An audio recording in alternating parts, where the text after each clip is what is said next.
샬롬, 오늘은 시편 32편을 보겠습니다.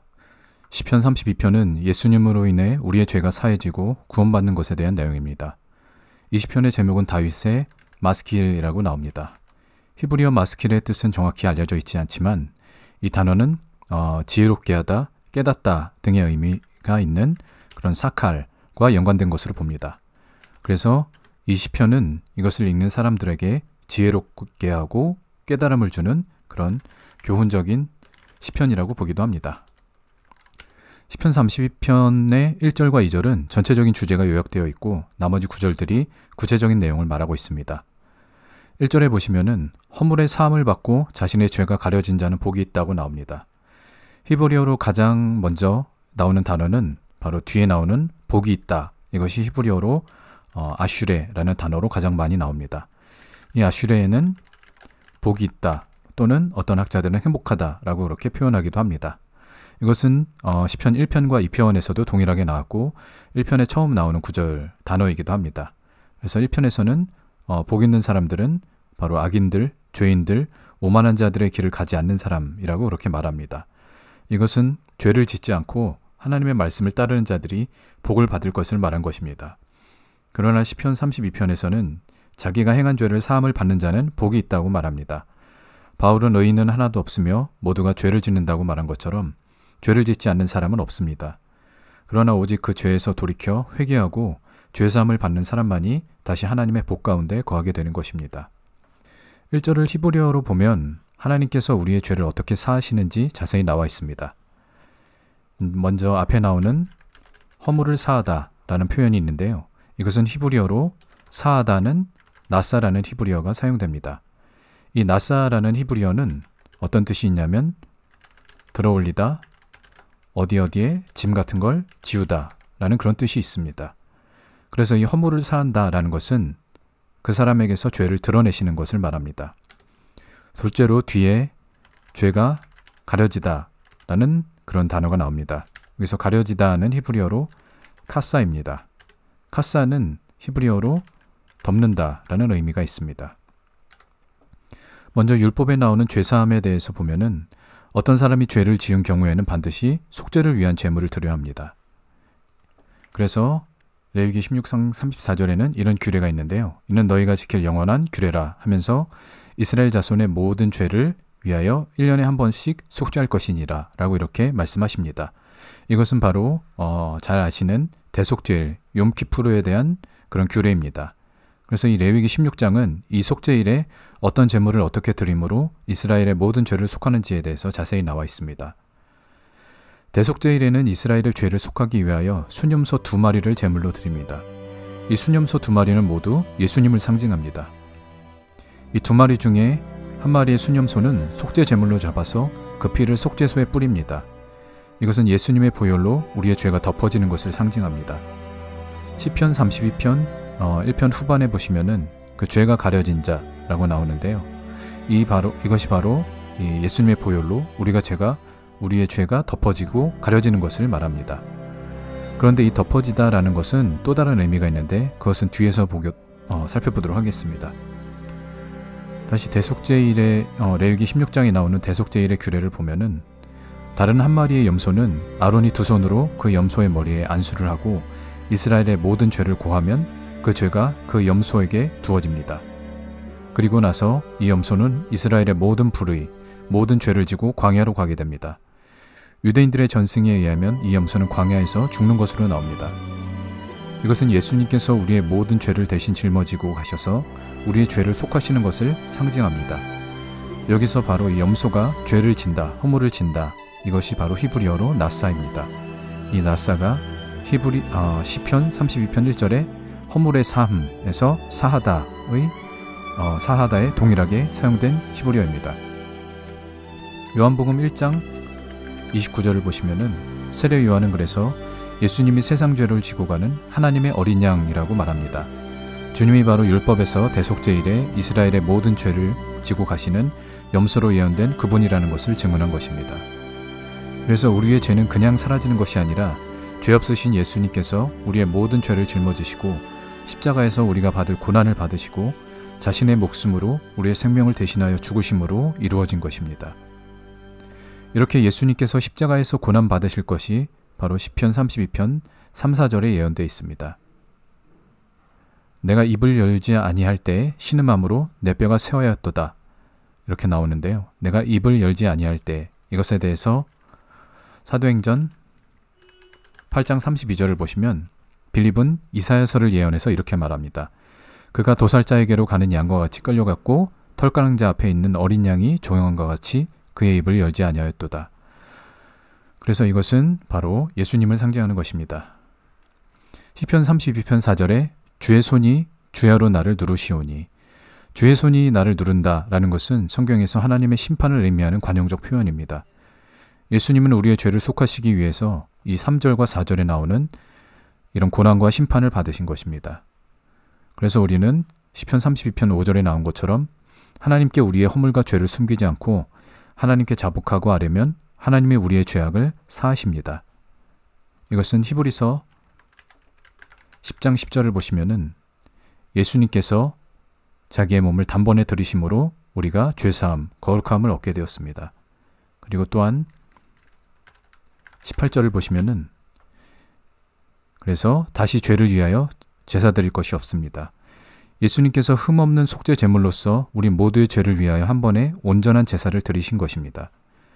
그래서 시편 32편 2절을 보시면 한글 성경은 순서가 바뀌었는데 원문을 보면은 하나님께 정죄를 당하지 아니하는 자, 그리고 그 다음에 마음에 간사함이 없는 자는 복이 있도다 라고 이렇게 나옵니다. 앞에서 본 것처럼 예수님으로 인하여 우리의 죄가 사해졌기 때문에 우리는 더 이상 정죄함을 받지 않습니다. 그래서 로마서 8장 1절에 보시면은 그리스도 이 여호와께 정죄를 당하지 아니하는 자, 이것은 로마서에서 바울이 말하기를 그리스도 예수 안에 있는 자는 결코 정죄함이 없나니 라고 말한 것과 같습니다.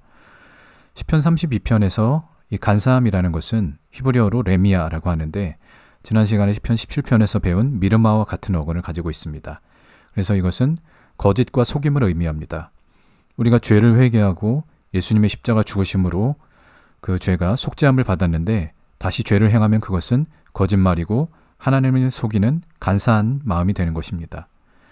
이 회개한 자가 다시 죄를 짓는 것에 대해서 구약에서도 얘기하고 있는데 잠언 26장 11절을 보시면은 개가 그 토한 것을 도로 먹는 것 같이 미련한 자는 그 미련한 것을 거듭 다시 행한다라고 말합니다. 히브리서 기자는 이런 자들에 대해서 예수님을 다시 십자가에 못 박는 것이라고 말합니다. 우리가 다시 이러한 간사한 자들, 미련한 자들, 예수님을 다시 십자가에 못 박는 자들이 되지 않기를 바랍니다. 다시 시편 32편 6절을 보시면 이제 모든 경건한 자는 주를 만날 기회를 얻어서 라고 나오는데 주를 만날 기회를 얻어서 라기보다는 이것은 이사야서에 보시면은 이사야 55장 6절을 보시면 너는 여호와를 만날 때에 찾으라, 가까이 계실 때에 그를 부르라, 이것을 의미합니다. 그래서 이 여호와를 만날 때에 찾아서 주께 기도할지라, 즉 기도로서 회개 기도를 드리라는 것입니다. 그러면 진실로 홍수가 범람할 때에 미치지 못할 것이다 라고 얘기합니다. 이 홍수는 노아의 홍수와 같은 하나님의 심판을 말합니다. 마태복음 24장 39절을 보시면 노아의 때에는 홍수가 나서 그들을 다 멸하기까지 깨닫지 못하였는데 인자이신 예수님의 임함도 그와 같다, 이와 같을 것이다 라고 이렇게 말씀하셨습니다. 예수님의 심판이 임하기 전에 모든 경건한 자들이 회개하고 죄에서 돌이켜 심판을 당하지 않게 해달라는 것이 바로 이 6절의 내용입니다. 7절에 보시면은 주는 나의 은신처, 주는 나의 피난처이오니 환난에서 나를 보호하시고 구원의 노래로 나를 두루시리이다. 주를 의지하고 주께 피하는 자는 이 환난 속에서도 보호를 받고 또한 구원을 얻게 될 것입니다. 이것의 그림은 계시록 7장에서 볼 수 있습니다. 계시록 7장 9절을 보시면은 각 나라, 족속, 백성과 방언에서 셀 수 없는 큰 무리가 나오는데 그들이 흰 옷을 입고 나오는데 14절에 보시면은 이들은 누구냐면 큰 환난에서 나오는 자들, 어린 양의 피에 그 옷을 씻어 희게한 자들입니다. 그래서 이것을 10절에 보시면은 그들이 큰 소리로 외쳐서 구원하신가 보좌에 앉으신 우리 하나님 구원하심이 보좌에 앉으신 하나님과 어린 양에 있도다 라고 하면서 그들이 구원의 노래를 부릅니다. 이것이 바로 7절에 나온 내용을 아주 명확한 그림으로 계시록에서 보여주고 있는 것입니다. 여기까지가 바로 시편 32편 1절에 나오는 허물의 사함을 받은 자는 복이 있다는 내용입니다. 그리고 다시 1절을 보시면은 뒤에 죄가 가려진 자는 복이 있도다. 이 가려지다에 또 다른 의미가 있다라고 말씀을 드렸는데요. 가려지다는 히브리어로 카사, 덮는다라는 뜻이 있다고 말씀드렸습니다. 민수기에 보시면은 이스라엘이 출애굽 후에 광야에 있을 때 성막을 세우자 구름이 그 성막을 덮었다고 나옵니다. 여기서 이 덮다가 바로 카사입니다. 그리고 민수기에 또 보시면은 이스라엘은 그 구름이 가는 곳을 따라갔고 구름이 머무는 곳에 진을 쳤습니다. 그리고 그것에 대하여 말하기를 민수기에서는 그들이 여호와의 명령을 따랐다라고 그렇게 기록하고 있습니다. 이 구름은 이스라엘이 어린 양의 보혈로 구속받은 후에 그들이 이제 가나안 땅으로 가는 길에 그들을 인도하고 또한 민수기는 그것이 하나님의 명령이었다고 말합니다. 출애굽기에서는 모세가 회막에 들어갈 때 구름 기둥이 그 회막에 내렸다고 기록합니다. 모세는 거기서 하나님과 만나고 하나님의 말씀을 들었습니다. 이 구름은 이 땅에 임재하셔서 말씀을 가르치시는 하나님을 나타내는 것입니다. 이 출애굽의 여정은 우리의 구원을 예표하는 것이고 이스라엘 백성이 어린 양의 보혈로 구속받은 것이 끝이 아니라 그들은 이제 하나님의 말씀으로 가나안 땅으로 인도되어야 합니다. 그 인도됨 가운데 하나님의 그 가르침, 말씀으로 인도함과 가르침이 있어야 되는 것입니다. 우리도 마찬가지로 예수님의 십자가 구속을 믿고 끝이 아니라 이제 우리는 예수님의 말씀을 배워야 됩니다. 그것으로 우리가 하나님의 가르침을 받고 하나님의 백성으로서 의인으로서 살아갈 길을 가게 되는 것입니다. 이것이 시편 32편 8절부터 나옵니다. 시편 32편 8절 이하는 시편 기자가 청중에게 하는 말도 되지만 하나님의 말씀으로 볼 수 있습니다. 8절 앞부분에 내가 내 갈 길을 가르쳐 보이고 라고 이렇게 나옵니다. 이것은 이제 히브리어의 정확한 뜻은 아닌데요. 내 갈 길을 가르쳐 보인다 라고 나왔는데 이것은 히브리어 원문을 보면은 내가 갈 길에 내가 너를 깨닫게 하고 너를 가르칠 것이다 라는 뜻입니다. 그래서 이것이 바로 조금 전에 살펴본 하나님께서 구름으로 이스라엘 백성이 가야 할 길에 명령하신 것을 말합니다. 그리고 이것은 신약에서 엠마오로 가는 두 제자들에게 이루어졌습니다. 예수님께서 부활하신 후에 즉 시편 앞부분에 나오는 죄를 사하는 일을 하신 후에 두 제자가 엠마오로 가는 길에 예수님께서 그들에게 나타나십니다. 그런데 그들과 대화할 때 이 제자들이 하는 말을 보면은 21절에 그들은 이 예수님이 이스라엘을 속량할 자로 기대했다라고. 근데 그 예수님이 그렇게 죽고 떠나가셨다라고 그렇게 근심하는 말로 말합니다. 근데 여기서 두 제자가 하는 말은 이 예수님에 대하여 그것은 이스라엘의 속량할 자가 바로 열심당원들이 생각하는 메시아, 즉 로마를 물리치고 이스라엘을 그렇게 다시 회복할, 이스라엘 나라를, 강건한 나라를 회복할 자로 그렇게 생각하고 있었던 것입니다. 베드로도 이것과 똑같은 생각을 했고 그래서 베드로는 주님을 붙잡고 항변했습니다. 그때 예수님은 그에게 사탄아, 나를 대적하는 자야 물러가라고 했습니다. 이것이 바로 우리의 모습입니다. 우리는 예수님의 십자가를 믿고 죄사함과 구원을 받았다고 믿지만 그걸로 다 됐다라고 생각을 하고 예수님께서 이루시려는 하나님 나라와 의에 대해서는 무지하고 오직 우리가 바라는 하나님 나라와 우리의 뜻을 이루어 달라고만 구하고 있습니다. 그러면 우리도 예수님을 대적하는 원수들이 되는 것입니다. 이것이 바로 시편 32편 1절이 말하는 간사한 마음이고 또한 10절에서 말하는 악인인 것입니다. 우리가 이런 미련하고 간사한 마음, 이런 죄에서 돌이키려면 우리가 가는 길에서 예수님의 가르침을 받아야 합니다. 우리와 함께 하셔서 예수님의 말씀을 가르쳐 주시는 바로 그분은 예수님의 이름으로 오시는 성령님을 말합니다. 이 8절에 보시면은 뒤에 너를 주목하여 훈계하리로다 라고 말씀하시는데요. 이 너를 주목하여는 히브리어로 보시면 내 눈이 너의 위에 있다 라는 뜻입니다. 성령께서 우리 위에 머무시고 우리에게 말씀을 가르치시고 우리를 살펴보시면서 훈계하시는 것을 말하는 것입니다. 우리가 그 가르침과 훈계를 듣지 않으면은 9절에 나온 것처럼 무지한, 즉 지식이 없는 그런 짐승과 같습니다. 말이나 노새와 같습니다. 이 말과 노새에 대해서 잠언에서는 말하기를, 잠언 26장 3절에 말에게는 채찍이요 나귀에는 재갈이요 미련한 자에게는 막대기를 사용하라라고 말하고 있습니다. 이렇게 하나님의 말씀을 알지 못하고 자기 뜻대로 행하는 이런 말과 노새 같은 자들에게는 채찍과 재갈과 막대기와 같은 이런 환난과 그런 훈계, 이런 어려움이 있을 수밖에 없는 것입니다. 그래서 10절에서는 말하기를 악인에게는 많은 슬픔, 많은 고통이 있다라고 말하는 것입니다.